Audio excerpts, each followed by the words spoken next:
il va venir. Et puis le chien va réagir, il va reculer. Puis il va revenir. Des chiens, ils simulent bien. Hein. Oui, attends, le mien, c'est le meilleur. Il y a un briquet qui tombe par terre, il est là. Ma question, c'est est-ce qu'on va aller en enfer si jamais on lève le doigt sur notre chien, contextuellement parlant? Si ça me prend 8 mois pour que mon chien il arrête de tuer tout le monde, je suis pas très intéressé parce que j'aimerais bien que ça arrête la semaine prochaine. Je pensais que t'avais un oiseau aussi. Non, on avait un hamster, mais je crois que c'est un des chats qui l'a mangé. Ok, quoi? T'es plus là. Ou le pitbull. On n'est pas dans ces conneries. Une éducation positives. Moi, je dis clairement, c'est des conneries. Le positif, ça c'est vraiment pour faire vendre. On est sur l'étiquette éducateur positif. Tiens. Certains font des erreurs comme moi, ça peut encore m'arriver. Et bête exemple avec mes enfants, la grande a 7 ans, dès qu'il est arrivé, je lui ai appris ça tu fais pas, ça tu fais pas, ça tu fais ça. Excellent. Pas. Parce que il peut avoir une réaction, pas savoir ce que tu veux faire et réagir mal. Et puis on avance et on avance. Et en fait la meute joue ce rôle-là parce qu'il y en a qui viennent et qui gravitent, il y en a d'autres qui vont ailleurs. Je parlais tout à l'heure d'animal-chien. Souvent, ces chiens-là sont bloqués au niveau race. Ils sont bloqués au niveau pitbull tueur. Et tu as de l'amour pour ce chien. Un policier peut te dire, de la brigade canine, il peut te dire, moi, j'ai dressé mon chien, éduqué et dressé, parce qu'il y a encore le conflit des termes. Ils m'ont tous dit, ça va être compliqué, on va pas s'en sortir.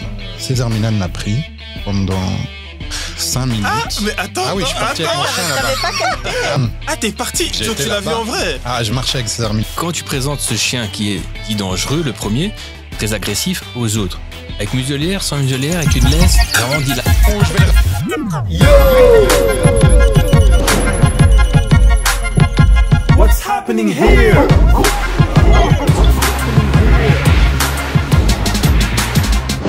Si tu le mets devant, c'est pas le bon sens. Yo. Et What's happening here? les choses commencent bien. Oh, tu m'as volé mon script. Qu'est-ce que... Ah non, on le fait tout. C'est Junior Big Black Boy. Ah, c'est vrai qu'il faut se remettre dans l'ambiance. Hein. On se sent dans une cave un peu perdue. Hein? T'es un peu sous l'eau, tu vois. Ouais, exactement. Ok. En plus, dans la cave.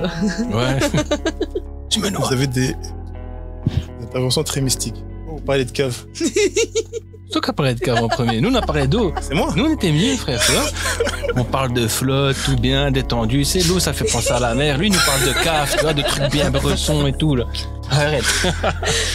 Punaise, où est-ce qu'on en est ici? Et je suis déjà perdu. Alors. On n'a pas encore commencé. Non. Je suis celui qui veut le plus transpirer du visage ici. Mais tiens, prends la mienne. Je crois. Sinon, Moi, j'en prendrai après. Prends la pile. On va cacher tout ça. Oh merde. Je suis déjà... La main est ici, comme ça.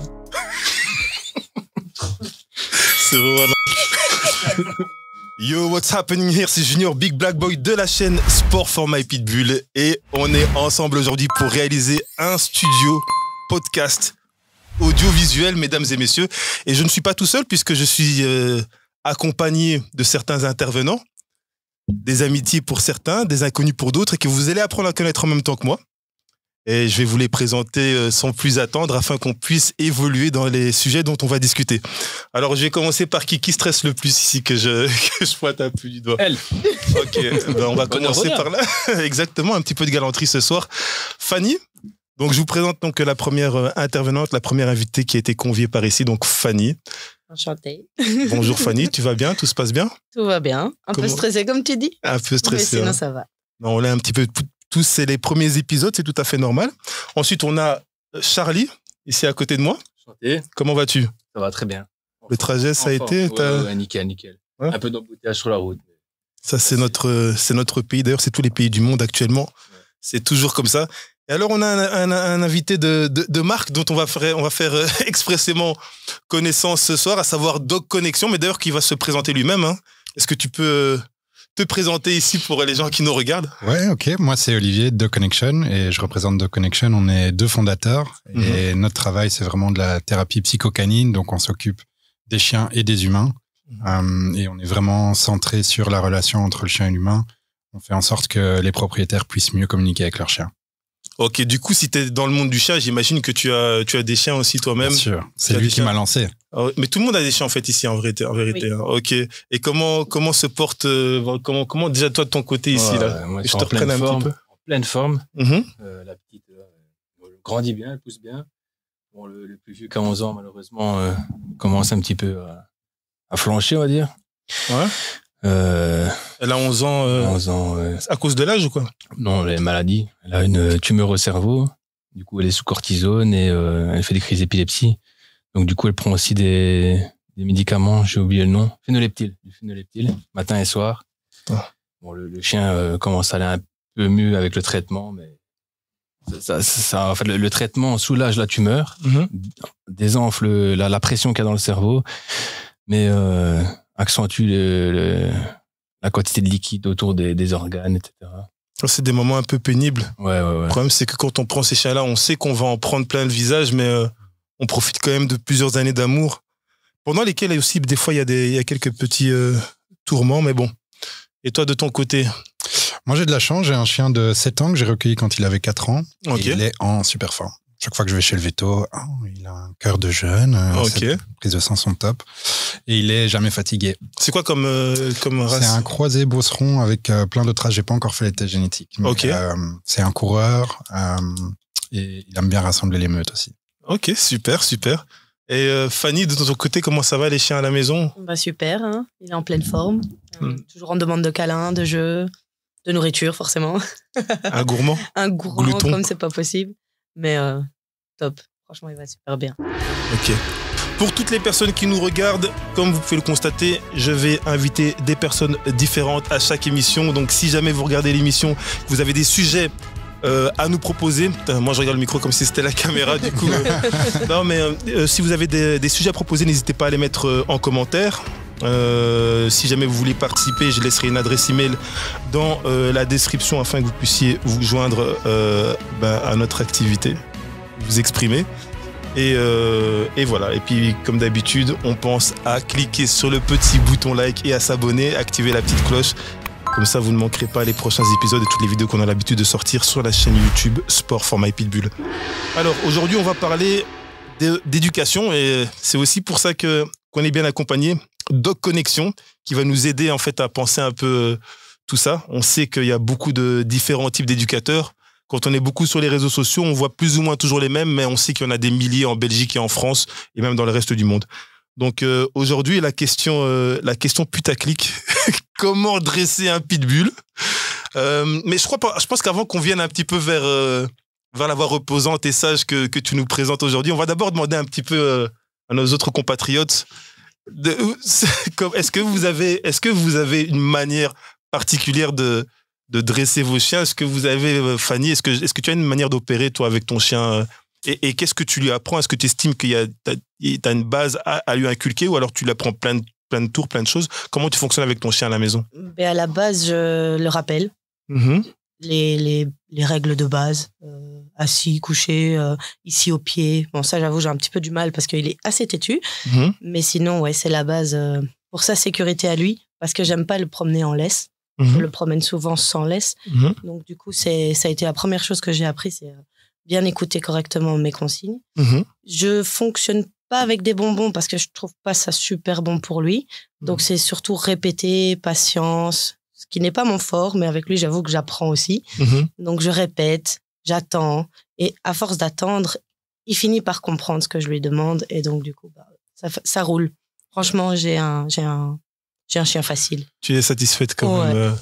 Et toi, à la maison, l'éducation, t'as facile ou t'as du mal? Comment ça se passe de ton côté? Je dirais plutôt que j'ai un peu plus facile qu'avant. Comme je t'ai dit, j'ai un chien qui a 11 ans. Donc, je suis tombé dans le grand bain d'un coup d'un seul. C'est un chien que j'ai trouvé, j'ai adopté. À peu près, il avait 5-6 mois. Donc, chien très compliqué. C'est type pit, type staff. Je sais pas trop c'est quoi réellement, mais chien très agressif envers les congénères, humains, etc. Donc, j'ai dû apprendre sur le tas de moi-même. J'ai été voir quelques dresseurs, etc. Et, les éducateurs et tout. Éducateurs quand même, mais bon, jamais d'affaires très concluantes, sauf un qui m'a vraiment bien aiguillé par la suite. Ensuite, j'ai eu un autre type pit qui lui est vraiment très facile. Un chien, il écoute très bien. Et la dernière ici. L'éducation, contrairement à Fanny ici, j'étais pas pour le bonbon, mais il s'avère que ça amène quand même quelques facilités. Au début, faire comprendre les choses, le assis. Juste lui donner un peu de bonbons pour amener à faire comprendre ce qu'on veut. Et après, une fois que c'est bien rentré, peut-être diminuer un peu les portions. Au fur et à mesure. Au fur et à mesure. Et voilà, quoi. Et alors, aller de semaine en semaine, un petit ordre en plus.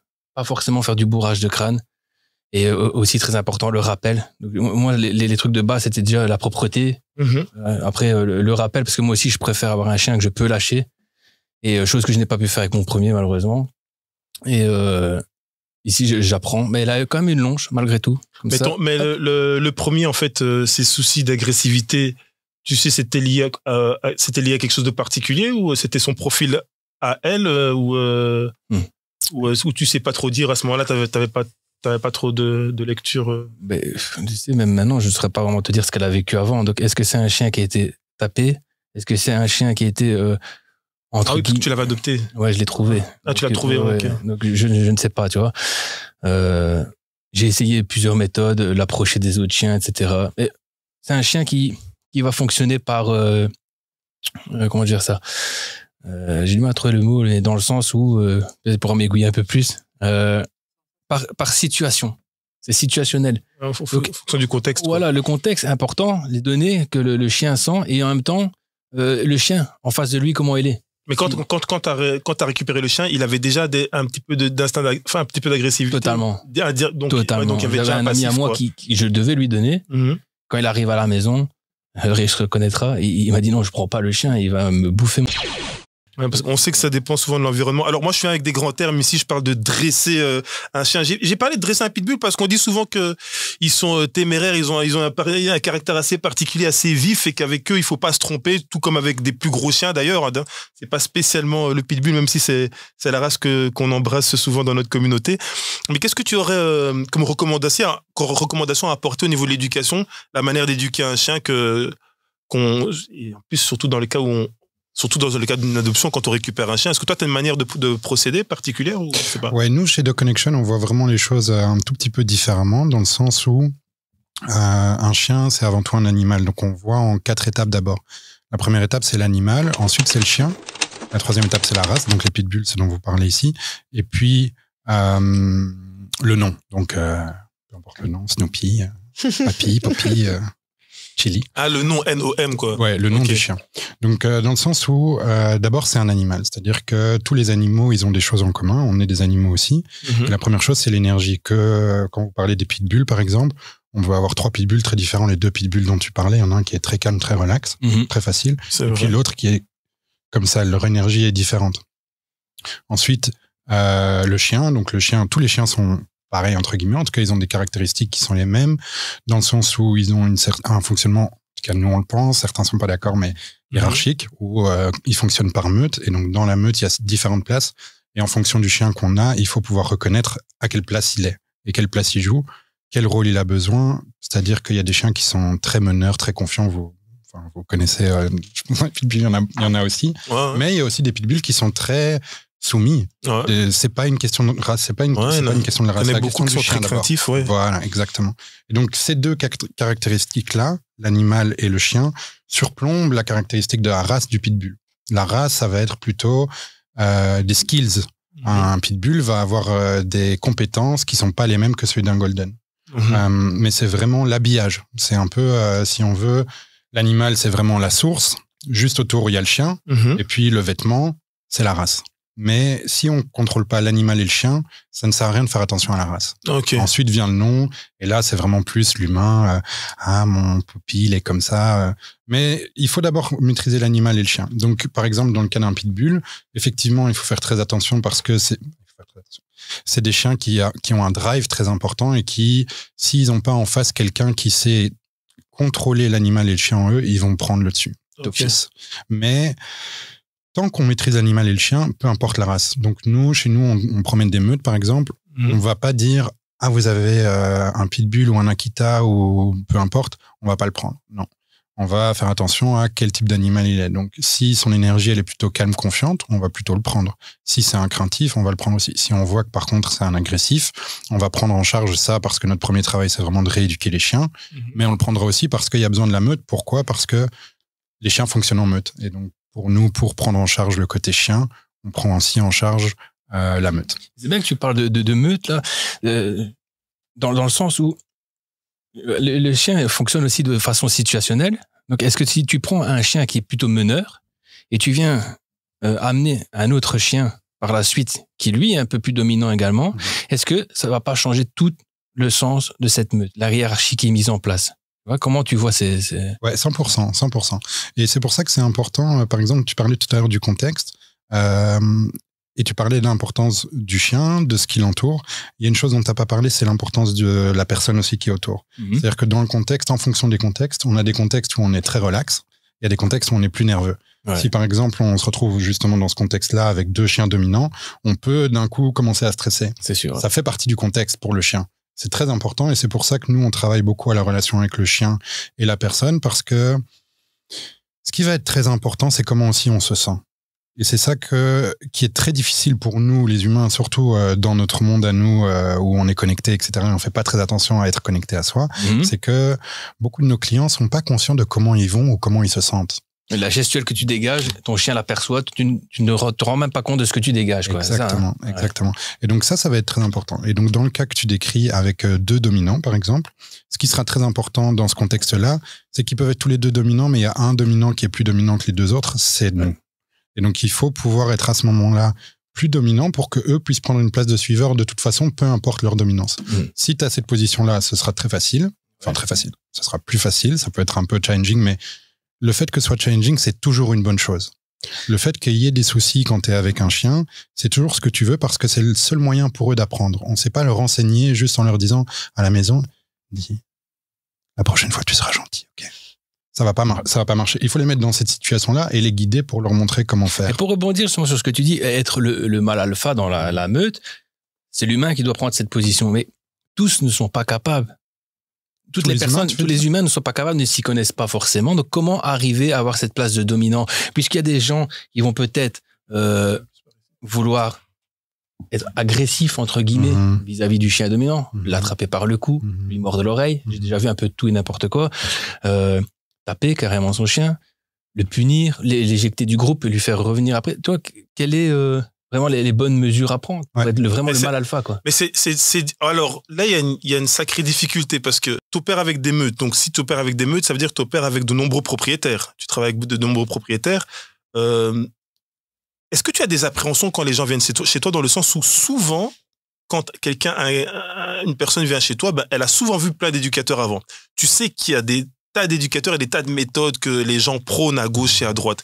Est-ce que tu as une appréhension sur la manière dont on va juger ton travail? Est-ce que tu modifies ta manière de faire en fonction de la personne que tu as en face de toi? Qu'est-ce que tu penses un petit peu de Je pense que j'ai tout ça? Un avantage, c'est que moi, au départ, je suis pédopsychiatre. Donc, j'ai l'habitude de... Enfin, je travaille beaucoup avec les gens et leurs émotions. Et donc, je vais pas modifier les fondements de notre travail, c'est-à-dire ce que je viens d'expliquer par rapport à l'animal, au chien, à la race, etc. Ça, on peut pas le changer parce que c'est notre lentille, c'est notre façon d'aborder la situation. Mais par contre, par exemple, hier, on était à une consultation où c'était une dame qui a un enfant de 7 mois avec un canet corso qui peut se montrer agressif en plein scarbec. Donc, elle sort. Il y a 10 000 personnes. Lourd, ça peut faire des 50, 60 kilos même parfois. Ouais. Celui-là, il est bon. Il était un peu plus. C'est quand même 45 kilos. 45 kilos, mais ça reste. Et elle fait 48, donc. 3 de nos chiens comme ça dedans. C'est un bon chien. Ici, c'était une situation beaucoup plus émotionnelle, donc il faut prendre le temps aussi avec cette personne de pouvoir l'écouter parce que, par rapport à ce que tu disais, par rapport au fait que tout le monde n'est pas alpha, je pense que si. Je pense que tout le monde est capable d'être chef de meute. Il y a une différence entre connaître et savoir-faire. Notre travail, c'est vraiment d'éduquer les gens pour qu'ils comprennent ce que c'est qu'être alpha. Et c'est effectivement pas mordre l'oreille, pincer, être méchant, taper. Non, un alpha, justement, enfin, vous le connaissez aussi, un alpha, il est très calme, il est très confiant. Tout peut se passer autour de lui, il sera stable. Il n'y a pas de modification dans ce qui se passe. C'est ça que les gens ont besoin, c'est de ça dont les gens ont besoin de notre part. Donc, quand j'entre dans une situation, je fais très attention d'être à certains moments alpha, c'est-à-dire que je vais guider les personnes pour leur dire voilà ce qu'on va faire et on négocie pas.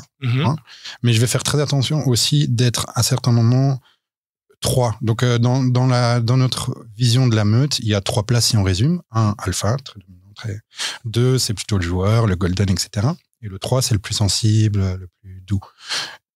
Un vrai humain meneur, il sait faire les 3 positions. Ouais. Donc, c'est pas qu'il est juste alpha confiant. Il sait aussi être très doux, très calme et il sait être très joueur. Et donc, nous, notre situation, c'est de savoir quand on entre dans une meute. Donc, quand je parle d'une meute, c'est un humain et son chien. Je dois savoir, en fait, de quelle place ils ont besoin, quelle place je dois jouer. Donc, à certains moments, ils ont besoin que je sois 1 pour leur dire on va faire comme ça.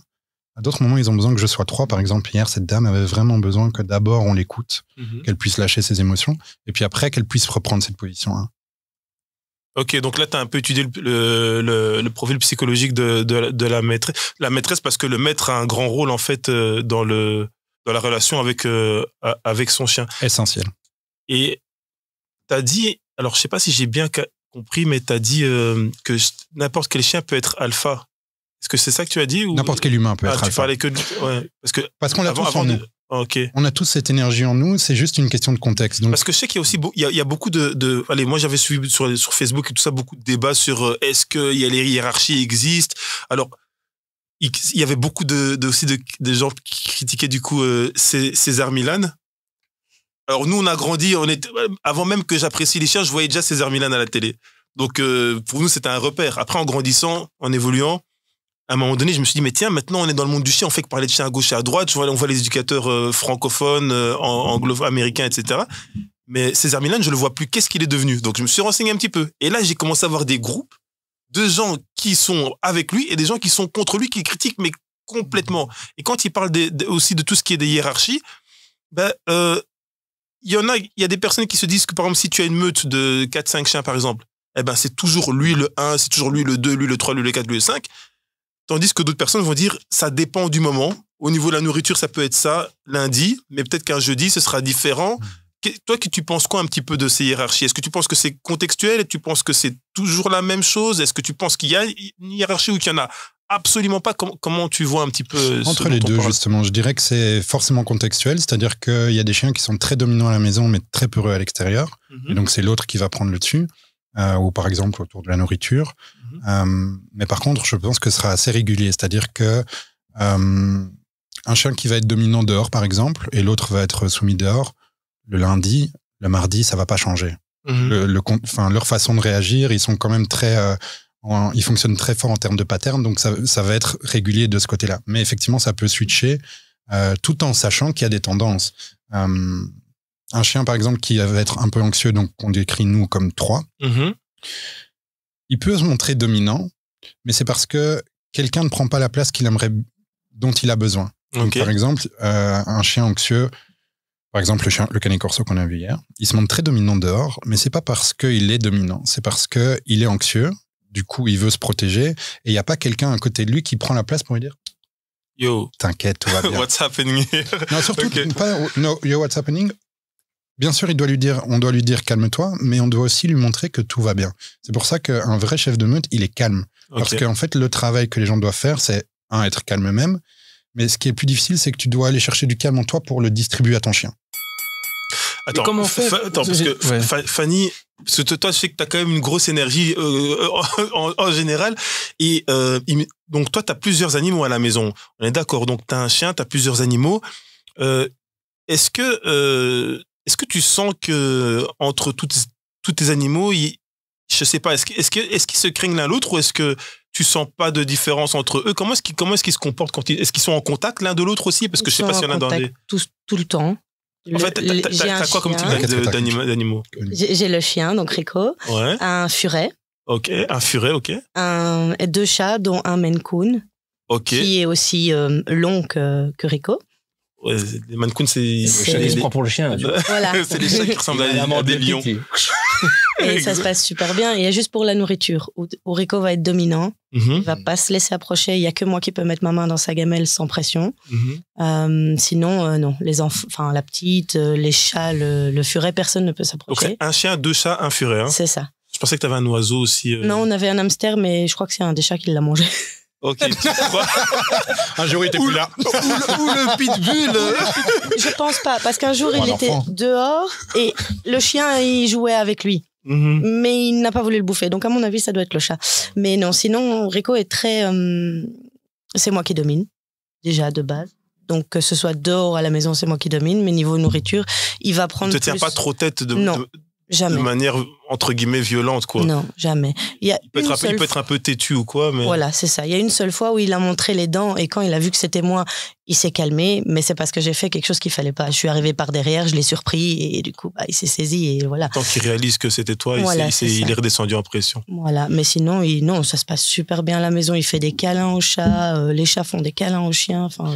Ça, c'est aussi le problème parce qu'il y a beaucoup de chiens parfois qui sont surpris par des comportements humains inadéquats. Et puis, ça crée des accidents. Et puis, après, en titre de journaux, on a directement le pitbull qui a mordu Michel qui a perdu son chat. Non, mais est-ce que, allez, tu es d'accord que justement, au niveau de l'action entre les humains, est-ce qu'on ne devrait pas d'abord éduquer les humains sincèrement? Je pense que oui. C'est un peu ce qu'il expliquait là tantôt, en fait. C'est ça. Les humains ont besoin d'être éduqués par rapport à ça, justement, parce que certains font des erreurs, comme moi, ça peut encore m'arriver. Et bête exemple avec mes enfants, la grande a 7 ans, dès qu'il est arrivé, je lui ai appris, ça tu fais pas, ça tu fais pas, ça tu fais ça. Excellent. Pas. Parce qu'il peut avoir une réaction, pas savoir ce que tu veux faire et réagir mal. Et là, elle a très bien compris et elle va faire sa vie ailleurs. Ok. Parce que c'est ce qu'il faut. Non, je pense, tu vois, que en tant que propriétaire de chiens, plusieurs chiens, on devrait tous... Mais alors, il faut que ce soit vraiment bien mis en place, mais on devrait tous avoir un suivi. Donc, dans le sens, une base. Il y a des éducateurs canins qui sont là. Peut-être ils devraient être engagés par l'État. Et les gens comme moi, qui sommes propriétaires de chiens, dits dangereux, ou même un labrador, de toute façon, doit être éduqué de la même manière, être amené dans un centre et à être suivi par des gens compétents. C'est ça le surtout.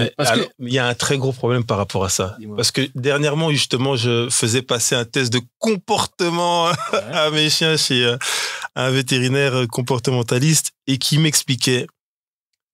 En fait, elle avait la haine de voir que il y ait des. Alors, elle m'a cité un nom, mais je vais peut-être taire ce nom, mais il y a des personnes qui ont une très grande importance, qui sont invitées sur des plateaux TV et tout, et qui sont cités comme vétérinaires comportementalistes, hein? Comme référence, pardon. Ouais, pris comme référence, alors qu'en fait, les vétérinaires qui ont énormément d'expérience dans le domaine, ils valident pas du tout. Mais indépendamment de ne pas valider, la vraie question qu'elle m'a posée, elle m'a dit, mais même si tu mets une formation, par exemple, d'éducateur, c'est qui la donne cette formation? Exactement, voilà. Comment est-ce qu'on éduque ce chien? C'est qui va dire comment est-ce que ça se passe? Je pense, c'est mon point de vue à moi, mais je pense que de base, qui doit donner ces cours? Ce sont des gens agréés. C'est pour ça qu'il doit y avoir un truc au niveau de l'État belge. Agréé, mais agréé par qui? Par qui? Mais par des gens qui sont eux-mêmes, qui ont fait leurs preuves au niveau du milieu professionnel canin. Et en fait, parce que tu vois ce que tu dis parce qu'on va tourner en rond. Elle est remontée comme ça, elle m'a dit la même chose. Elle m'a dit, ok, mais quand on arrive là, c'est qui ces gens-là? Parce que tu as des gens qui sont en haut de la pyramide et qui eux-mêmes ne sont pas d'accord les uns avec les méthodes de l'autre. En effet, ce que je dis là, il va y avoir des dérives. C'est un peu comme il y a des chiens qui sont non. Ils sont... En tout cas, il faudrait qu'il y ait un système auquel se référencer pour apprendre à éduquer un chien à se référencer. Maintenant, ça prend du temps, faut que ce soit mis en place et aussi déjà avoir des bonnes bases. Ne pas prendre, on va parler du pitbull, parce qu'on est dans le monde du pitbull, ou prendre un canet corso et ne pas connaître du tout la race. Un minimum se renseigner avant de prendre et ensuite avoir les bonnes questions à se poser à soi-même. En tout cas, moi, j'aimerais bien revenir sur ce que tu disais par rapport au fait de connaître la race. Juste pour pas faire sortir d'un truc à l'autre et revenir, je vais peut-être juste te demander, toi, tu penses quoi? Est-ce que toi, ça t'intéresserait? Alors là, c'est une opinion personnelle, évidemment. Mais est-ce que toi, ça t'intéresserait que on choisisse quelqu'un pour être la référence du système de comment éduquer un chien et partir de lui pour commencer à faire une formation entre guillemets officielle que tout le monde devrait suivre pour devenir éducateur canin? Ou est-ce que tu penses que le problème, c'est qu'il y a tellement de manières d'éduquer des chiens qu'il n'y a pas une personne qui peut devenir la référence sur qui se baser? Enfin, qu'est-ce que tu penses? Pour toi, ça te va mieux que chacun fasse ça de son côté avec ses compétences à lui et sa sensibilité ou sa lecture ou son interprétation? Ou qu'est-ce que tu penses de la manière dont on opérer pour la suite? Je pense que c'est très difficile parce que, comme tu disais, en fait, tu peux avoir des gens au top de la pyramide et ils sont vraiment pas d'accord. Nous, on aimerait vraiment bien, on a beaucoup de commentaires justement des gens qu'on appelle purement positifs, etc., qui disent ah ouais, ça va pas du tout, etc. Et nous, on essaye vraiment de s'engager avec eux à discuter parce que c'est ma croyance, c'est vraiment personnel, mais je suis sûr qu'il y a un common ground, quelque part où on peut se dire, OK, là-dessus, on est d'accord. Au moins, là-dessus, on est d'accord. Je suis sûr qu'il y a un endroit où on peut être d'accord parce que, en tout cas, il y a un truc sur lequel on est d'accord, c'est qu'on aime tous les chiens. Ouais, ça. Vraiment. Ouais. Ça, il y a rien à dire. Et ce qui est dommage, je trouve, en ligne, c'est que tu vas trouver des gens qui peuvent venir vers nous, ou même des gens qui font ce qui est similaire à nous et qui vont vers les purement positifs et qui osent mettre en doute le fait que les gens aiment les chiens. Ça, je trouve ça vraiment... Tu vois, ça n'a aucun si sens. Si fait ça ou si elle fait ça, ça veut dire qu'elle aime pas son chien. Ouais. Mais surtout que dans les purement positifs, les gens qui sont... Alors, moi, j'ai essayé de comprendre... Ah, merde. J'avais un truc sur lequel j'allais revenir par rapport à toi, mais j'ai zappé. Mais en tout cas, les personnes qui sont dans... Ça me revient, on y reviendra immédiatement, mais dans les gens qui se prétendent... Déjà, est-ce que toi, tu as côtoyé des personnes qui se disaient justement éducateurs positifs, extra positifs, ouais. Alors moi, dans mon histoire, donc, le chien dont je parlais tout à l'heure, c'est un chien qui avait beaucoup de soucis. J'ai vu 7 comportementalistes pour l'aider. Donc, j'ai tout fait. J'ai tout vu. J'ai vu tout le monde. Donc oui, j'ai vu des purement positifs. Ton propre chien, ça? Mon propre chien, ouais. Et c'est effectivement César Millan qui m'a permis que ça aille avec mon chien. Donc j'ai été me former chez César Millan et c'est grâce à lui que... Ah bon? Ouais.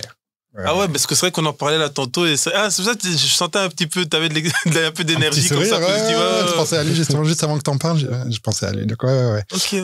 Et comme tu disais tout à l'heure par rapport aux croquettes, moi je pense que c'est très bien de donner des croquettes et de donner des récompenses. Je pense que c'est vraiment un outil à côté duquel il faut pas passer. Mais au bon moment, c'est une question de timing. Croquettes, récompenses, ouais, en fait, ils veulent ça. Oui, c'est ça que je veux dire. Oui, croquettes, oui, pas l'alimentation, mais vraiment les côtés récompenses. Mais c'est une question de timing. Sûr, si tu l'as femme, il écoute un peu mieux, le chien. 400 grammes rationnés, tu vois, sur 24 heures. Allez, écoute. Mais ce qui me rend fou, c'est que... Allez, c'est peut-être pas le sujet d'aujourd'hui véritable. Enfin oui, c'est un peu le sujet quand même. C'est cette histoire d'éducation positive, c'est que rien que le mot, l'intitulé en lui-même, il fait que tu peux pas dire le contraire. Genre quoi, moi je suis pro l'éducation négative. Tu vois, qui va dire ça, tu vois? Donc, on veut tous du positif pour nos chiens, mais alors, j'ai même presque envie de dire, alors, attention, j'ai presque non, parce que je les vois déjà, ils vont couper. Je peux pas écouter un mec comme ça. Non, j'ai presque envie de dire que parfois, enfin même, on fait pas d'omelette sans casser des œufs. Alors, quand je dis ça, c'est une manière de dire que déjà, premièrement, je soupçonne un nombre de personnes innombrables dire ouais, non, mais la petite tapette sur la fesse, la petite claquette, quoi que ce soit. Jamais, ça se fait pas, t'aimerais bien que. Alors que eux-mêmes, en tant qu'humains, quand ils perdent leurs moyens, quand ils sont, et que personne les voit là le soir dans leur appartement, je suis sûr que leurs mains, elles se lèvent, tu vois. Et la question de lever la main, d'ailleurs, il y avait même le même débat avec les mères et tout ça. Est-ce qu'on peut lever la main sur un enfant? Je sais pas s'il y a des règles qui ont été aussi établies par rapport à ça, mais ouais, il y en a qui ont été. C'est interdit. C'est on n'a pas le droit de frapper nos enfants. Et il y a même pas de comment dire, pas de négociation, toi. Tu donnes une fessée, c'est fini. Non, mais tu peux avoir des problèmes si tu donnes une fessée à ton enfant. Tu peux avoir des. Donc déjà là, ça veut dire qu'ils en sont arrivés là. Ouais. Et avec les chiens. Tu sais quoi, je vais te donner le micro parce que c'est important que je fasse attention à la manière dont je parle avant qu'on m'allume là au lance-flamme. Mais quand on joue avec nos chiens, des fois, on leur met des claques sur les fesses en mode ouais, comment tu vas, tu vois, et tu vois. Et là, parfois, on y va fort, mais en même temps de manière contrôlée et dans le jeu, tu vois. Alors que tu lui mets 10 fois moins de force pour dire hey, qu'est-ce que tu fais? Il va faire caille. Il peut faire, déjà, il peut le faire. Peut-être parce qu'il va le percevoir et certains vont pas le faire. Les chiens, ils simulent bien. Hein, oui, attends, le mien, c'est le meilleur. Il y a un briquet qui tombe par terre, il est là. Tu vois? Mais est-ce que ça peut servir parfois? Est-ce qu'on va aller... En fait, ma question, c'est est-ce qu'on va aller en enfer si jamais on lève le doigt sur notre chien, contextuellement parlant? Tu vois? C'est ça ma question. Nous, on utilise le contact. On touche nos chiens et je pense que ce que tu disais, c'était important. C'est effectivement que ça dépend aussi de l'énergie qu'il y a derrière. C'est-à-dire que tu peux toucher un chien, mais le toucher de manière jouette, mais tu peux aussi le toucher en étant agressif. Juste fermement et tu peux le toucher en étant agressif. Nous, on part on part de comment ils communiquent entre eux. Et les chiens, entre eux, ils communiquent en se touchant. Ils utilisent le contact physique pour se toucher.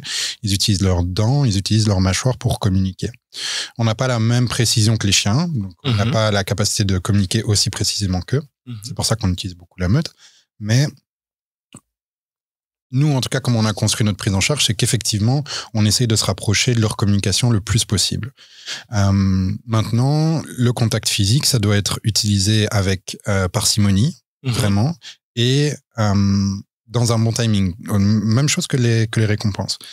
Et surtout avec une intensité qui est correcte. C'est-à-dire que un chien peut monter d'excitation, on utilise des niveaux dans notre façon de penser, de 1 à 10. Si mon chien est à un niveau d'excitation à 5, et que je le touche avec une intensité de 9, je perds la confiance que mon chien a en moi. Ça devient disproportionné. Voilà, je réagis beaucoup trop fort par rapport à ce qu'il est en train de faire.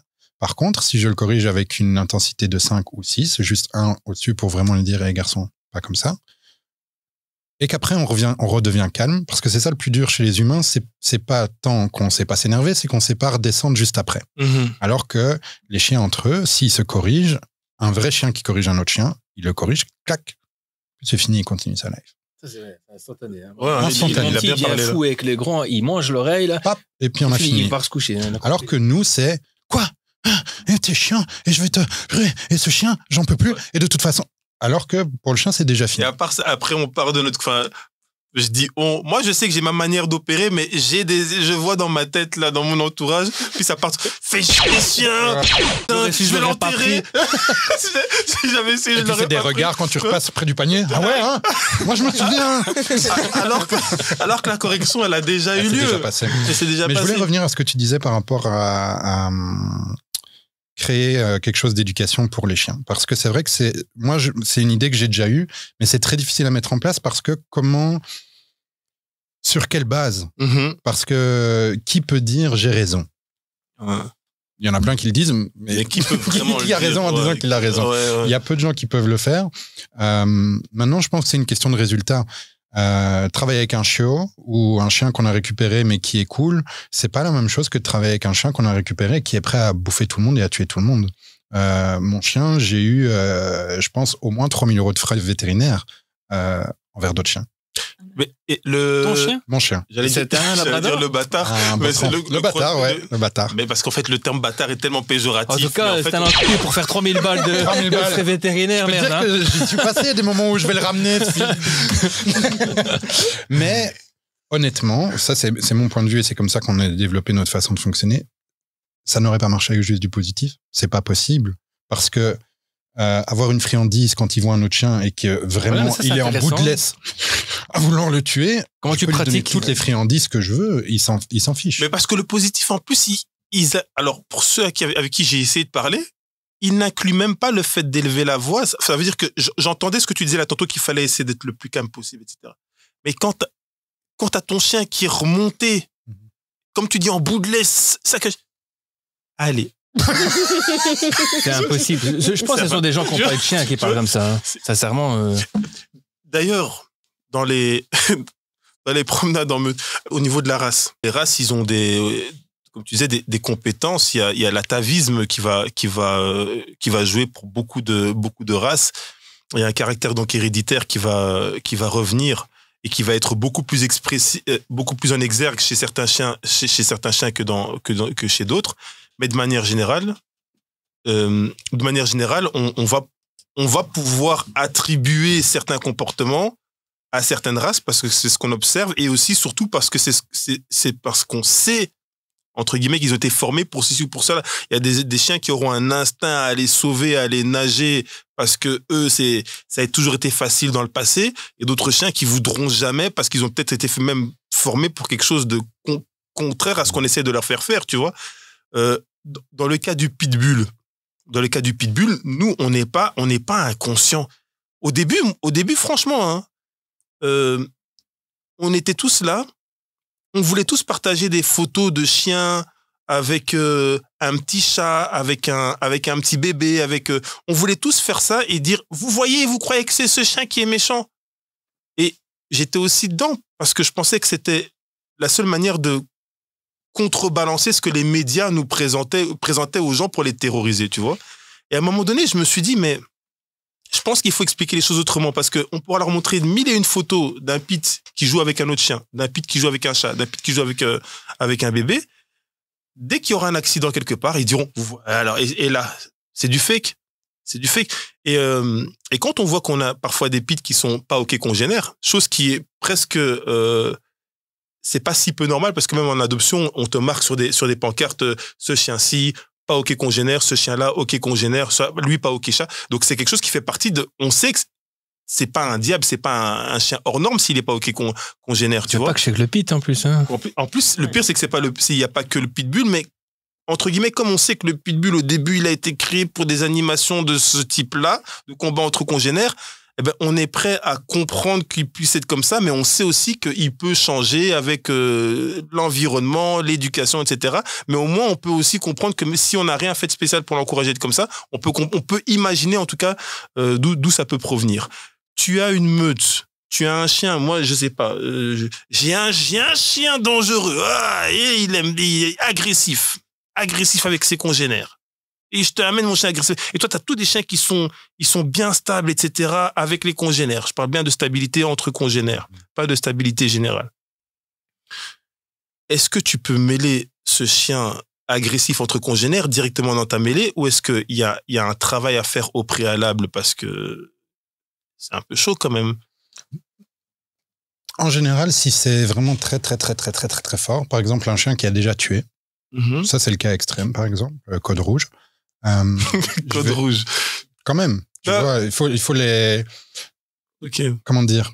Il faut être réaliste. Attention, parce que je rigole, mais c'est pas marrant. Mais c'est juste que quand t'as dit code rouge, c'est ça qui m'a fait... oui, parce que... m'a mis en sourire. Je suis en général très confiant et très calme. Même trop parfois optimiste. Donc, mais s'il a tué, il a tué. Point. Il a été capable d'aller jusqu'au bout des choses et pas juste de corriger. Voilà, il faut quand même le prendre pour qui il est et pour ce qu'il est capable de faire.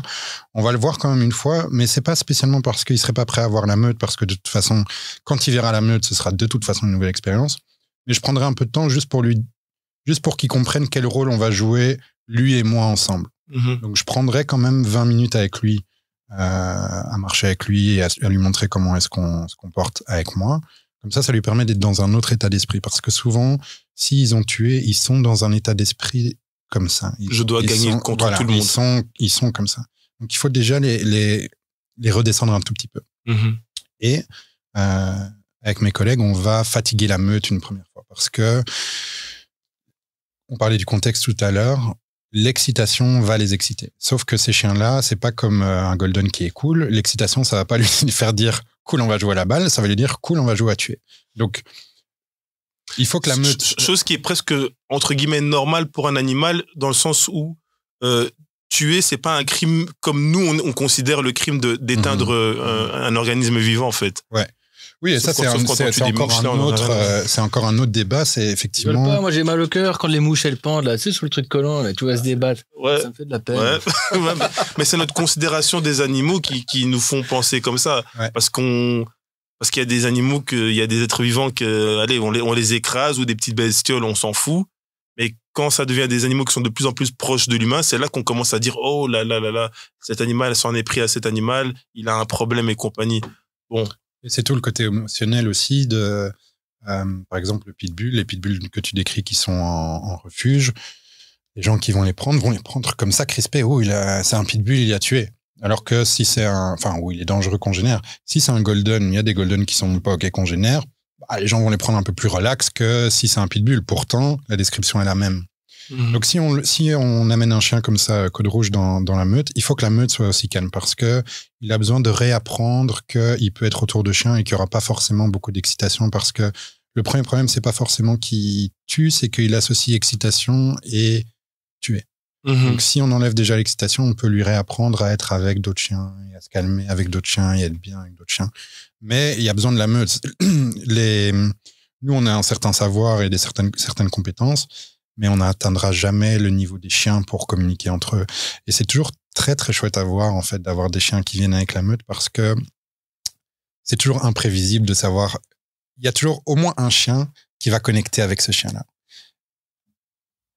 Et ce chien-là va venir titiller ce chien-là, mais comme il faut. Donc, il va venir, et puis le chien va réagir, il va reculer, et puis il va revenir, et puis il va reculer, il va revenir, et puis il va reculer. Jusqu'à ce que le chien commence à se dire, OK, en fait, il se passe rien quand il vient et quand il revient. Et puis, au fur et à mesure, on peut lui donner un peu de mots. Et puis, on avance et on avance. Et en fait, la meute joue ce rôle-là parce qu'il y en a qui viennent et qui gravitent, il y en a d'autres qui vont ailleurs. Et en fait, ça permet au chien de se reconnecter à son instinct. Je parlais tout à l'heure d'animal-chien. Souvent, ces chiens-là sont bloqués au niveau race. Ils sont bloqués au niveau pitbull tueur. Ce qu'on veut, c'est les ramener au niveau chien et animal. Et vraiment leur dire, t'inquiète, tu peux être un chien. T'es pas obligé d'être le pitbull tueur. On peut contrôler cette partie-là et juste avoir en mode tranquille. Mais pour ça, on a besoin des autres chiens. C'est pas possible de faire ça. Là, c'est... OK, j'entends ce que tu dis. Maintenant, je vais parler de ma propre expérience avec mon chien. J'ai un chien qui n'est pas OK congénère.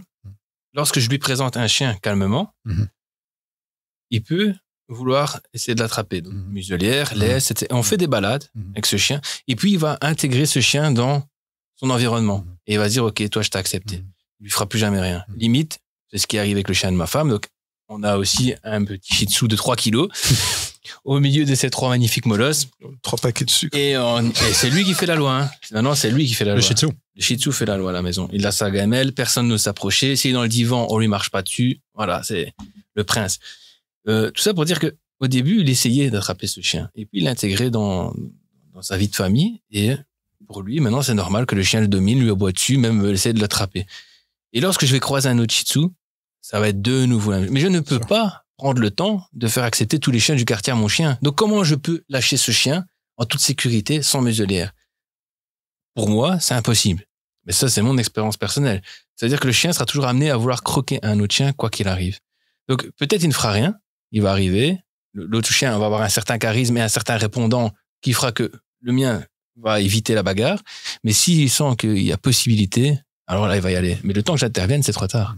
Mais est-ce que tu penses en alliance un petit peu avec ce qu'il dit, ce qu'il propose et ce qu'il demande, est-ce que tu penses que c'est normal que dans les centres d'éducation, enfin les centres qui éduquent les chiens, qu'il y ait autant de centres et en Belgique et en France qui refusent les American Staff, les pitbulls, les dogs argentins, on les appelle. Ah, on prend pas ces races-là. Alors que quelque part, j'ai envie de dire, c'est ce pourquoi ils sont faits. Ils veulent que ce soit déjà pré-mâché ou est-ce que c'est, enfin, qu'est-ce que tu penses du fait moi, de c'est ce que je disais, ça n'a pas de sens pour moi parce que, vous connaissez les pitbulls, il y a des pitbulls, c'est vraiment des crèmes, ils arrivent avec leur arrière-train là qui est comme ça. Quand tu as un pitbull qui est vraiment dans cet état-là, il y en a pas beaucoup. Quand ils sont dans cette énergie-là, ils ont tellement d'énergie les pitbulls que quand ils sont dans cette énergie joyeuse, il y en a pas beaucoup. Il y a pas beaucoup de chiens qui arrivent à matcher ça. C'est trop chouette un pitbull qui est cool. Donc pouvoir dire c'est un pitbull, on prend pas, ça n'a pas de sens parce que t'as pas vu le chien. Enfin, tu sais pas. Ils se sont arrêtés à la race avant même de penser au premier point que tu avais dit. Ça n'a pas de sens. Ouais. Après, c'est aussi un point de vue différent, le point de vue de l'éducation. C'est effectivement, c'est un point de vue très humain. Donc, j'aime pas dire il, mais ça va beaucoup partir de, justement, le chien est éduqué et on parle humain avec le chien. Alors que nous, on parle chien avec le chien et puis on lui apprend à parler humain. Donc, on va pas faire des assis couchés dès le départ. On va d'abord, surtout, guider son énergie, pouvoir savoir comment il est et réguler notre énergie. Donc, par rapport à ce que tu disais par rapport à ton chien, pourquoi nous, on utilise les meutes? Parce que ton chien, par exemple, il n'a pas l'habitude de gérer plusieurs énergies en même temps. Il n'a pas l'habitude d'avoir un chien qui est calme, un chien qui est excité, un chien qui est anxieux, un chien qui est fuyant et un chien qui est nerveux. C'est pour ça qu'il a besoin de meutes parce que, il va rencontrer tous ces chiens-là, toutes ces énergies-là, et il va être déclenché par certaines énergies, probablement surtout les nerveux et les anxieux. Donc, il a besoin de ça et il a besoin d'autres chiens qui lui montrent, que c'est OK, donc d'autres chiens qui gravitent avec ces chiens-là et qui n'ont pas de soucis, et d'autres chiens qui viendront le corriger au moment où il veut y aller. Et quand tu présentes ce chien qui est dit dangereux, le premier, très agressif, aux autres, avec muselière, sans muselière, avec une laisse, généralement on dit la laisse tend, mais une excitation dans le groupe de la laisse. Donc on lâche ce chien, mais ce chien-là, s'il attrape l'autre, c'est fini pour lui. Donc comment? Parce que, et aussi, on lui met la muselière, mais l'autre qui va recadrer, il pourrait peut-être aller trop loin aussi dans le recadrage, tu vois, ou alors faut avoir des chiens qui sont conscients du recadrage, à quel dosage.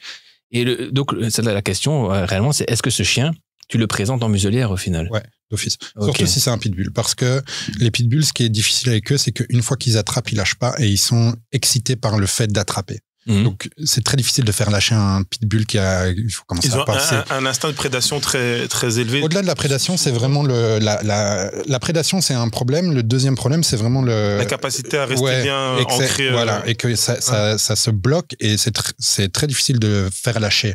Moi, j'aime pas trop utiliser une muselière parce que ce qui me dérange dans une muselière, c'est quand est-ce que j'arrive à l'enlever. Voilà, ça peut fausser. Hein. Donc ça, c'est un peu embêtant. Mais faut quand même pas être con. Si on a un outil qui peut être utile, qui peut éviter au shih tzu de crever, je pense que ça a du sens de l'utiliser. Mais par exemple, dans le cas que t'expliques, ce chien-là, mais tu viendrais avec nous une fois, non? Oui, bien sûr. Ouais. Même moi, j'ai volontiers. envie de venir avec toi. mais tu sais. tout le monde est bienvenu. Il a- hein, tout le monde est En bienvenu. tout cas, je ne pourrais pas prendre On adore. ce chien-là, je ne pourrais pas le prendre. Parce qu'il a 11 ans, il est malade. Ah, c'est lui qui. Ouais, malheureusement, Ouais. c'est vrai que Là, maintenant, malheureusement. tout est faussé de toute façon. Tu vois, même moi, par moment, il y a des Il fois, a des- elle me reconnaît pas à cause des crises d'épilepsie, de déconnecte. C'est vrai que ça aurait été un bel exercice de ça. plus jeune. Et j'ai d'essayer. rêvé de ça, tu vois, de pouvoir mettre ce chien en comprends. milieu avec d'autres chiens, voir un peu comment il se comporte. Et malheureusement, ça n'a jamais eu la possibilité. Moi, je l'ai fait moi-même avec d'autres chiens, mais en laisse, Ouais. muselière, etc. Ça aurait été magnifique. Et donc le process, c'est on le prend en muselière d'office, on le prend en laisse d'abord, il promène avec nous et il comprend que le chef de toute la meute, c'est nous. C'est toi. Donc il reste à côté de nous parce que au début il va Non, mais c'est la manière dont il a dit. C'est toi. Ça a C'est résonné. moi. c'est moi.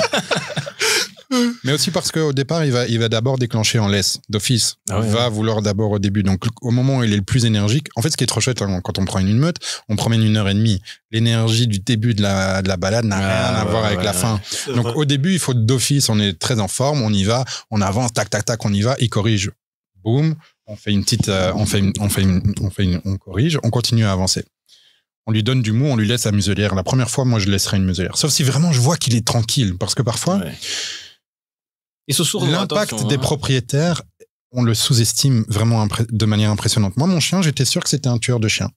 100%. J'ai été voir plein de comportementalistes. Ils m'ont tous dit, c'est compliqué, on va pas s'en sortir. Ouais. César Milan l'a pris pendant 5 minutes. Ah, mais attends. Ah oui, je suis parti avec mon chien là-bas. T'avais pas capté. Ah ouais, ouais. Oh, la vérité. Tu sais quoi, je te dis la vérité. Moi, en fait, j'ai même pas voulu casser ton délire en mode. Je pensais que t'avais acheté une formation, en fait. Ah, t'es parti. J'ai Donc, été tu l'as vu là-bas. en vrai. Ah, je marchais avec César Milan.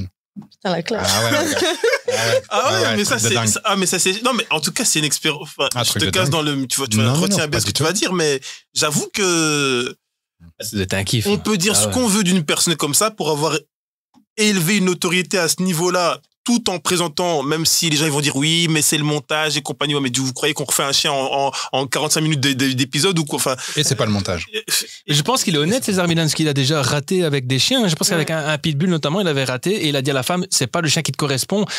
Peut-être qu'il a réussi après avec une autre personne. Mais tu te souviens de cet épisode-là? Hein? mais attends, de toute façon, je pense. Alors, je sais pas. Sauf si. Alors, dites-moi en commentaire, les gars, est-ce qu'il y a quelqu'un qui a rencontré César Milan en vrai et qui a pu avoir, allez, je vais pas dire juger de son travail, mais avoir une opinion positive ou négative par rapport à ce qu'il a vu. Et maintenant, j'aimerais bien que tu nous racontes un petit peu alors cette expérience, même si on arrive en fin d'émission sur.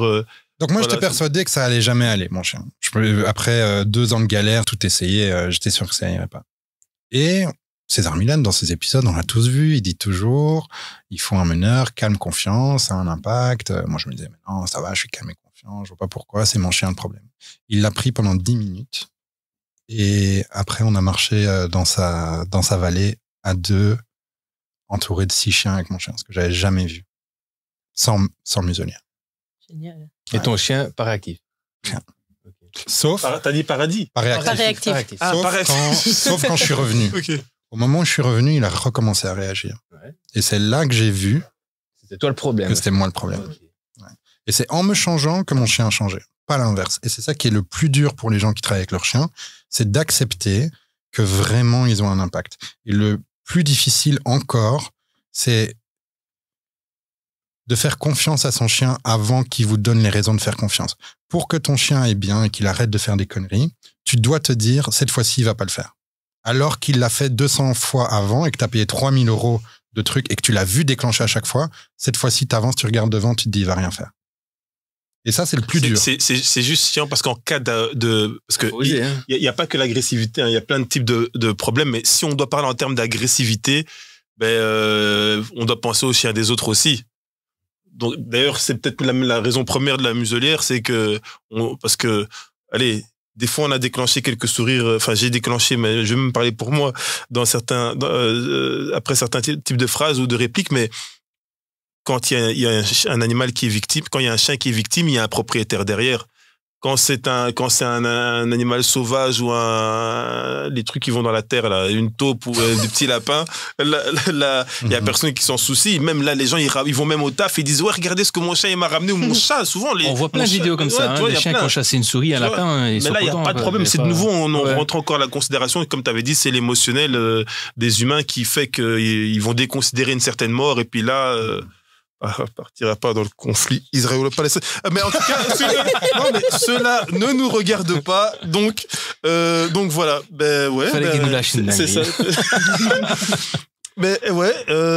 Est-ce que quelqu'un aurait quelque chose de particulier à rajouter?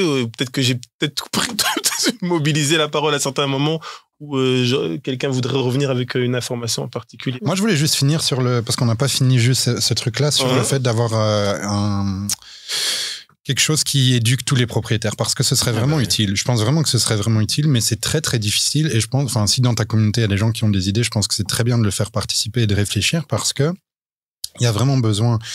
Moi, je crois très fort dans ce qu'on fait parce que je crois très fort dans les résultats qu'on a et dans la rapidité des résultats qu'on a. Pour moi, c'est ça le témoin qui va pouvoir permettre de savoir, parce que si ça me prend 8 mois pour que mon chien il arrête de tuer tout le monde, je suis pas très intéressé parce que j'aimerais bien que ça arrête la semaine prochaine.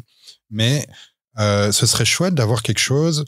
Comme je disais, pour moi, on part du fait on aime les chiens. OK, point. On aime les chiens tous ensemble. OK, on part de ça. Ensuite, qu'est-ce qu'on veut? On veut tous que nos chiens soient avec d'autres chiens, avec d'autres gens, et qu'ils soient en société bien. Ça, c'est aussi un point qui est commun. Après, comment est-ce qu'on construit une direction commune en se disant, avec ces deux objectifs-là, c'est-à-dire que mon chien m'aime, que j'aime mon chien et qu'il soit social, comment est-ce qu'on peut avancer ensemble et avoir une sorte de... Je pense que ce serait quelque chose de très simple, de très basique. Il faut faire ça, ça il peut pas faire, ça il peut pas faire. Je pense que si on met 3 règles, 3 possibilités, ça peut être quelque chose de très chouette.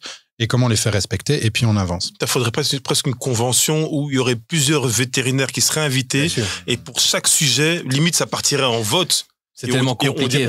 On dirait que si on n'arrive pas à 80% de je t'interromps, confirmation... Mais il est en train de me dire, on aime tous nos chiens. Ouais. On veut tous le bonheur de nos chiens. Faux. Il y a des gens, ils prennent des chiens pour faire un chien de garde. On le met dans le jardin, et il va garder la maison.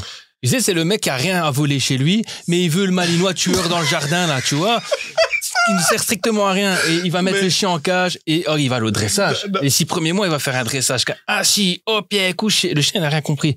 Il n'est pas fait pour ça. Un chien dans une meute, dans une portée, on n'aura pas tous des chiens de garde, même que c'est un malinois. Alors, on associe trop souvent, justement, ce chien malinois à chien de garde, pitbull, chien tueur. Il faut arrêter. Ça aussi, ça ferait partie des mentalités peut-être à déconstruire.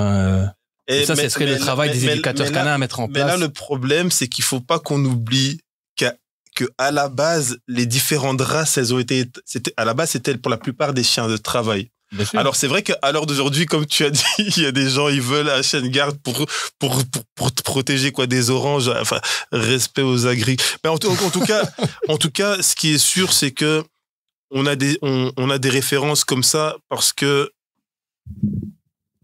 qu'il y avait beaucoup de chiens de travail qui ont été sélectionnés pour entretenir une certaine activité, une certaine tâche. Alors parfois c'était des activités entre guillemets honorables comme les chiens sauveteurs. Tu veux former ton chien à sauver des gens, mais il y a jamais personne qui va te dire ne le fais pas, c'est de l'ancien temps. Mais tu peux quand il y a une forme de pénibilité ou de risque, c'est vrai que là on commence à. D'ailleurs jusqu'à aujourd'hui les gens qui font de la sécurité. Et même la police. Mais en fait, alors là, on peut discuter, on peut parler. Est-ce que les policiers aiment leurs chiens parce qu'ils utilisent leurs chiens? À partir du moment où tu mets un collier électrique dans les couilles du chien ou dans le cervelas du chien, pour ne pas qu'il prenne, est-ce que tu penses que tu as de l'amour pour ce chien? Un policier peut te dire, de la brigade canine, il peut te dire, moi, j'ai dressé mon chien, éduqué et dressé, parce qu'il y a encore le conflit des termes, mais bon, j'ai formé mon chien avec amour et mon chien est formé à la défense et à l'attaque et tout ce que tu veux. Je pense que c'est possible. Il l'utilise comme une arme, comme en fait, un outil de travail. J'ai discuté justement avec une éducatrice qui formait des Malinois pour les chiens de sécurité au niveau ferroviaire français. Et elle expliquait que c'était des raccourcis. Parce que le chien doit être vite formé et doit vite comprendre. Alors, tu peux faire sans collier électrique, mais il va être plus têtu. Ça va aller plus vite, en fait. En fait, c'est pour faire des raccourcis. Maintenant, le problème, c'est que tu fais des raccourcis. Il y a des chiens, tu sais, tout le monde ne peut pas aller à l'armée, tout le monde ne peut pas être légionnaire. Et pourtant, là-bas, on t'endurcit parce que c'est le top du top qui va à la Légion. Ouais. Quelqu'un qui mange des flancs dans le divan le dimanche soir va pas à la Légion. Tu comprends? Je veux dire, on n'est pas tous faits pour faire ça. Et je pense qu'un Malinois, ils sont tous pareils, ils ne sont pas tous faits pour aller au dressage. Donc, certains chiens vont encaisser le collier électrique, vont encaisser les coups de collier, etc. Et on va se dire, regarde quelle belle bête que j'ai, je suis un bon éducateur canin, je sais comment former les chiens. Et je pense, toi, ton travail à toi, il est plus, t'es plus dans la pédagogie, si je me trompe pas, ce que j'ai pu comprendre. T'es plus dans l'approche. Sans faire l'excès de, on n'est pas dans le positif. Voilà. On n'est pas dans ces conneries positives. Moi, je dis clairement, c'est des conneries. Le positif, c'est vraiment pour faire vendre. On est sur l'étiquette éducateur positif. Tiens, non. Je pense qu'il y a juste milieu, il y avoir la pédagogie, l'approche de l'humain, etc. Maintenant, est-ce que je me trompe justement quand je dis que ces chiens, ils sont formés pour être des chiens de garde, donc ils vont tuer. Est-ce qu'il faut absolument les dresser au collier électrique ou pas? Moi, je pense que non. Et je suis pas professionnel là-dedans. Donc là, la question, elle te revient à toi, vu que toi, tu es professionnel là-dedans. Tu penses réellement que c'est nécessaire, ces raccourcis sont nécessaires? Je pense que les outils, c'est utile. C'est-à-dire qu'effectivement, on parle de muselière, par exemple, c'est aussi un raccourci parce que ça te permet de le mettre directement en meute et même de le lâcher parce que tu sais que t'es pas en danger. Donc, les outils, je pense qu'il faut pouvoir les utiliser, mais de manière responsable. Pas en abuser, quoi. C'est ça, mais je pense que des colliers électriques, ça peut être très utile. Utilisé comme il faut, à l'intensité qu'il faut, avec le chien qu'il faut, au moment où il faut.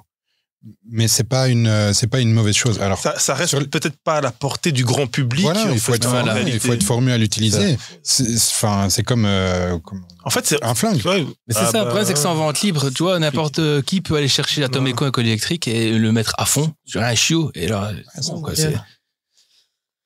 Fanny, oui, ça existe. Oui. Le cœur qui bat. Mais non. Il a dit mon nom. Non, de manière générale, on a entendu Doc Connection ici parler un petit peu de sa manière d'opérer. Qu'est-ce que tu en as pensé un petit peu Je trouve ça très intéressant. Parce que c'est vrai qu'en fait, il a une voix en fait qui apaise tellement qu'au final, t'as plus envie de parler. Toi, mais qu'est-ce que tu ressors un petit peu de tout ça? Enfin, je te demande pas de faire une dissertation, mais quel est le ressenti Moi, je trouve ça vachement intéressant. Je sais qu'il y a des erreurs que moi je fais en tant qu'humaine, parce que je sais que c'est moi la fautive et pas lui. Donc du coup, je me dis que je passerais bien le voir à un moment ou à un autre avec mon bonhomme. Si je peux rajouter quelque chose par rapport à ce que tu dis, qui est très important. Je fais plein d'erreurs avec mon chien. Mon chien, il vient de très loin, mais il fait encore plein d'erreurs et je sais que c'est moi. 2, quand on fait des erreurs avec son chien, c'est très important de ne pas porter de culpabilité avec soi.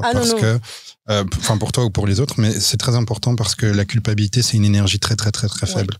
Ça tire très fort vers le bas et ça nous fait pas agir en conséquence de ce qui est en train de se passer face à nous. Donc, par exemple, je reprends la personne qu'on a vue hier. Elle se sentait très coupable du passé et du coup n'osait pas corriger son chien aujourd'hui parce qu'elle se disait mais c'est aussi ma faute par rapport à ce qui s'est passé avant. Et j'ai connu ça aussi et c'est très très lourd la culpabilité, surtout si on n'en parle pas. Parce que quand on se permet pas de partager la culpabilité ou la honte qu'on ressent, en fait on la porte avec soi et le chien la porte sans savoir ce que c'est. Il sait juste qu'il y a quelque chose de très lourd en face de lui. C'est pas le mot culpabilité dans sa tête, parce qu'il y a aussi beaucoup de gens qui vont... Il y a une casserole qui traîne, voilà. Exactement, il y a quelque chose. Ouais. Non, mais quand je fais une erreur, parce que je le sais, je vais pas culpabiliser, je vais réfléchir à comment est-ce que je peux interférer avec cette erreur. Et parfois, j'ai pas la réponse. Donc, quelqu'un comme toi, ça peut être vachement intéressant pour moi, pour m'aider à m'aiguiller dans le sens où il faut aller. Avec grand plaisir, vraiment avec grand plaisir. Nous, notre but, c'est vraiment d'éduquer un maximum. Tu viens quand tu veux. En tant qu'amateur, on n'a pas souvent les réponses. Et quand on est pris au moment présent, on se dit, bon, j'ai la possibilité A ou B. Je choisis laquelle. C'est tout de suite instantanément avec le chien. T'as pas le temps mais nous, on ne sait pas si on fait bien. Et je vais dire, je fais B. Parce que j'ai choisi B, mon instinct me dit B. Et bon, la fois d'après, je vais essayer A. Mais nous, on se dit, qu'est-ce qui marche le mieux, la B ou la A? Et nous-mêmes, on n'est pas capable de dissocier si c'est bien ou mal. Est-ce que ça a fonctionné réellement? Et on se dit, bon, un exemple, le chien, il peut pas aller là. Donc, je mets un coup de collier, il vient au pied. On dit, mais c'est bien, il n'a pas été, il comprendra qu'il ne doit pas aller. Et d'autres diront, ouais, mais non, à chaque fois qu'il voit ça, il mange un coup de collier. Donc, ça lui énerve encore plus. Cette situation l'énerve encore plus. Mais en tout cas, ce qu'on va faire, pour abréger, comme on dépasse les. Tu vas nous fournir tes réseaux. Est-ce que tu as des réseaux sociaux? Tu es sur tous les réseaux, YouTube, Facebook, Instagram. Sur quel réseau? Donc là, on est beaucoup sur Instagram. On lance notre chaîne YouTube pour le moment. Et c'est DoConnection, c'est Connection, mais sans E entre le N et le X. Donc de NX. On la mettra ici dans l'écran. Elle doit apparaître là maintenant. Et comme ça, les gens pourront aussi un peu aller cliquer et voir s'adresser à toi, communiquer avec toi. Avec plaisir. Et mettez beaucoup de commentaires parce qu'on les lit tous et on fait très attention à pouvoir y répondre, soit dans les commentaires, soit en vidéo, parce que c'est ça qui nous permet aussi de continuer, nous, à avancer et aussi à répondre à des questions qui sont importantes auxquelles on ne pense pas. Excellent. Et toi, Fanny, tu es sur les réseaux ou toi, tu es un profil calme de ton côté? Moi, je suis très calme sur les réseaux. Discrète, je partage beaucoup ma famille, mes animaux, évidemment, mais j'ai pas forcément sous la main de quoi filmer quand on fait du sport avec le gros. Donc voilà, mais ça va se mettre en place. Tu pars souvent à l'aventure. Genre, des fois, tu m'as déjà montré que t'allais un petit peu gaiement. Je m'en vais, je mets de la musique, on part faire les fous tous les deux et c'est génial. Il est heureux. D'ailleurs, tellement il est heureux, parfois il se blesse. Quand ils y vont fort. Tu dis le chien qui dandine, il tape dans les murs, et il se blesse la queue. Ah, ça, bon, c'est encore un syndrome de chien. Il est heureux, lui. On a souvent. Ok. Toi, qu'est-ce que tu as pensé de DoConnection et de ses opinions, excellent. sa manière de voir les choses? Ça m'ouvre encore les yeux sur d'autres choses. Ouais, la façon de penser, que c'est pas encore des éducateurs qui se retrouvent sur un terrain à faire tous les mêmes conneries, le assis, couché, pas bouger. Il y a plus une approche comportementaliste, je pourrais dire, de sa part. Ressenti du chien. Ouais, c'est ce que je ressens dans ton explication, en tout cas, tu vois. Vraiment, c'est cette approche-là que je ressens. Mais sans pour autant, vu qu'on a bien discuté, peut-être de premier abord, tu dirais peut-être le gars est dans le positif. Mais au final, tu comprends qu'il sait doser l'intensité qu'il doit mettre au bon moment, quoi. Donc, très bien, quoi. Cool. Ben, ça va. Ben, écoutez, en tout cas, c'était un plaisir de te recevoir. D'ailleurs, c'était un plaisir de vous recevoir tous, hein, et même c'était un plaisir de me recevoir moi-même. Il faut s'aimer soi-même avant d'aimer les autres. Et non, franchement, c'est génial. J'espère qu'on va pouvoir faire pas mal d'épisodes comme ça, avec pas mal de personnalités différentes, d'opinions différentes. On sait que les gens, tout à chacun ne mettra jamais tout le monde d'accord, mais si on peut marquer le temps et même ne serait-ce que aider une personne à travers ces diffusions, ben on sera toujours, je pense, content ici présentement. Donc voilà, merci à tous d'avoir participé à ce podcast et rendez-vous la semaine prochaine pour le prochain podcast. Ça va? Merci de nous avoir invités. Merci à toi. Ouais. Salut. Boum. Oh putain, c'était nul, viens, on se casse. Une sorte de jeu de fin de truc là. Ce sera pas pour ça. Ouais, mais parce qu'il est pas complètement au point.